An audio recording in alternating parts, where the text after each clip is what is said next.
আবারও আমন্ত্রণ গ্লোবাল সংবাদে। ব্রাহ্মণবাড়িয়ার বিজয়নগরে আধিপত্য বিস্তার নিয়ে দুই পক্ষের দফায় দফায় সংঘর্ষে অন্তত ২০ জন আহত হয়েছে।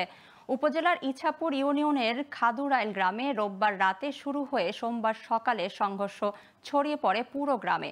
পুলিশ ও স্থানীয়রা জানায়, গ্রামে আধিপত্য বিস্তার নিয়ে দীর্ঘদিন ধরে আমিন মেম্বার ও গিয়াসউদ্দিনের মধ্যে বিরোধ চলে আসছে।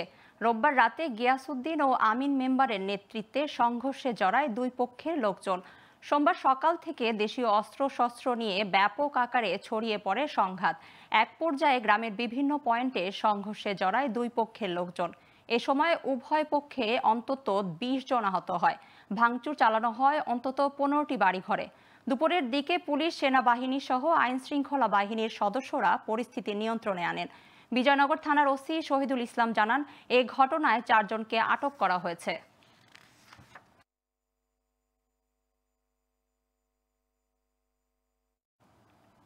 কুমিল্লায় বিভিন্ন স্থানে বজ্রপাতে ৪ জন ও নেত্রকোনায় মাদ্রাসা শিক্ষক সহ মারা গেছে ২ জন।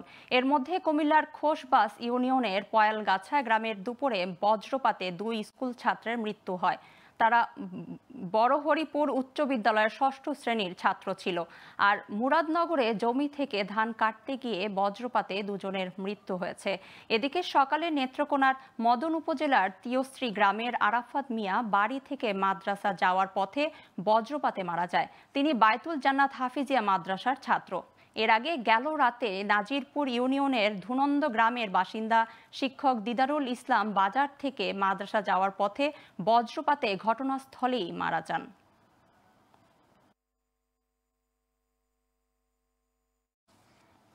সাভারে আলাদা সড়ক দুর্ঘটনায় এক নারী সহ ৩ জন নিহত হয়েছে।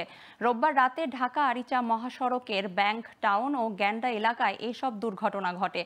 হাইওয়ে পুলিশ ও প্রত্যক্ষদর্শীরা জানায়, ব্যাংক টাউন এলাকার আরতি ও হৃদয় নামে ২ জন মহাসড়ক পারাপারের জন্য দাঁড়িয়েছিলেন। এ সময় দ্রুত গতির একটি প্রাইভেট কার তাদের ২ জনকে চাপা দিয়ে চলে যায়। এতে সেখানেই তাদের মৃত্যু হয়। এদিকে ভোরে ঢাকা আরিচা মহাসড়কের গ্যান্ডা এলাকায় নাবিল পরিবহনের একটি বাস নিয়ন্ত্রণ হারিয়ে সড়ক বিভাজনে ধাক্কা দেয়। এ সময় বাসের হেলপার আনারুল ইসলাম নিহত হন। আহত হন আরও একজন। সাভার হাইওয়ে থানার ইনচার্জ শওগাতুল আলম জানান, পুলিশ মরদেহ উদ্ধার করে ময়নাতদন্তের জন্য মর্গে পাঠিয়েছে।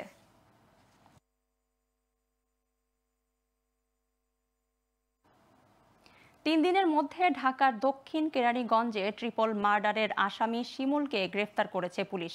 দুপুরে পুলিশ জানায়, রোববার পারিবারিক কলহের জেরে সাবেক স্ত্রী বিথিকে প্রথমে গামছা পেঁচিয়ে হত্যা করে শিমুল।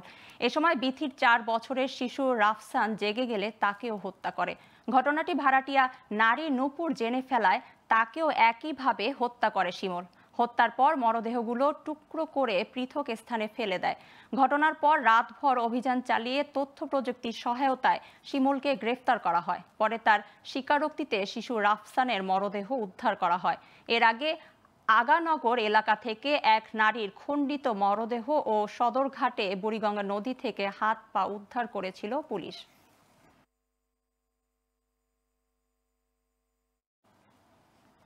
শেরপুরের নালিতা বাড়িতে নিখোঁজের ৩ দিন পর জাহাঙ্গীর আলম নামে এক রং মিস্ত্রির মরদেহ উদ্ধার করেছে পুলিশ। দুপুরে মরদেহটি ভোগাই নদী থেকে উদ্ধার করা হয়। পুলিশ জানায়, জাহাঙ্গীর ৩ দিন আগে বাড়ি থেকে বের হয়। এরপর তাকে আর খুঁজে পাওয়া যায়নি। দুপুরে বাড়ির পাশে ভোগাই নদীতে তার মরদেহ দেখে পুলিশকে খবর দেয় স্থানীয়রা। পুলিশ মরদেহটি উদ্ধার করে সদর হাসপাতাল মর্গে পাঠায়। ঘটনার সত্যতা নিশ্চিত করে নালিতাবাড়ি থানার ওসি সোহেল রানা জানান, এ বিষয়ে আইনগত ব্যবস্থা নেওয়া হচ্ছে। নিহত জাহাঙ্গীর আলম উপজেলার শিমুলতলা মহাখালীর বাসিন্দা।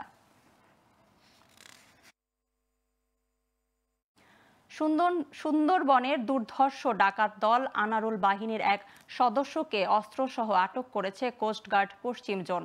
কোস্টগার্ড মিডিয়া কর্মকর্তা lieutenant commander BN Mohammad Siamul Haque জানান, গোপনে সংবাদ পেয়ে রোববার বিশেষ অভিযান চালানো হয়। এ সময় কোস্টগার্ডের উপস্থিতির টের পেয়ে ডাকাত দলের সদস্যরা পালিয়ে যায়।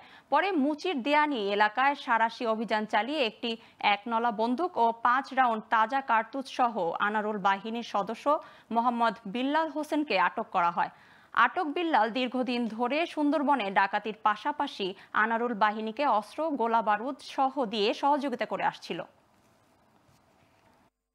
সারাশি অভিযান পরিচালনা করে একটি একনলা বন্দুক ও 5 রাউন্ড তাজা কার্তুজ সহ দুর্ধর্ষ ডাকাত আনারুল বাহিনীর কুখ্যাত সদস্য মোহাম্মদ বিলাল হোসেনকে আটক করা হয়। উদ্ধারকৃত অবৈধ অস্ত্র ও গোলাবারুদ সহ আটককৃত ব্যক্তির বিরুদ্ধে পরবর্তী আইনানুগ ব্যবস্থা গ্রহণের জন্য দাকব থানায় হস্তান্তরের কার্যক্রম প্রক্রিয়াধীন রয়েছে।